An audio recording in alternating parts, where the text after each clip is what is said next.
9/11 के बाद कबायली इलाके के लोगों से हुआ, मैं समझता हूं कि उसकी मिसाल कहीं नहीं मिलती। मैं असेंबली में खड़ा था जब पाकिस्तान की फौज वजीरिस्तान भेजने का फैसला हुआ। मैंने असेंबली में खड़े होकर कहा कि ये बहुत बड़ा हिमाकत करने लगे हो, ये हमारे लोग हैं।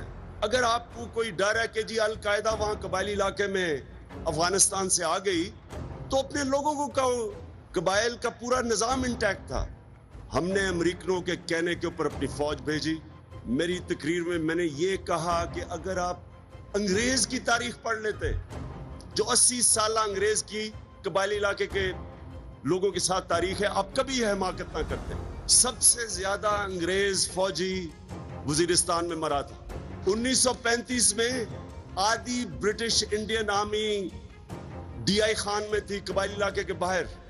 तो वो जो अंग्रेज जो सुपर पावर थी, वो जब उनको काबू नहीं पा सका, तो हमें क्या जरूरत पड़ी थी अपनी फौज अपने लोगों के ऊपर वहां भिजवा दें।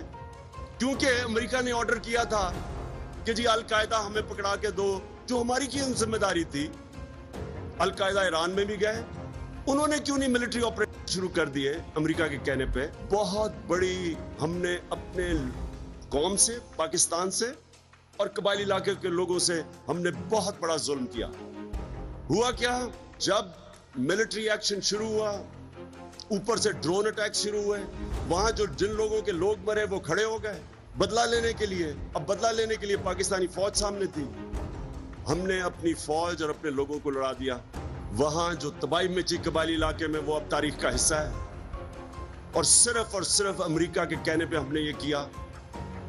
और जब भी इस मुल्क की तारीख लिखी जाएगी और ये हम पीछे देखेंगे, ये बहुत बड़ा हमने जुर्म किया।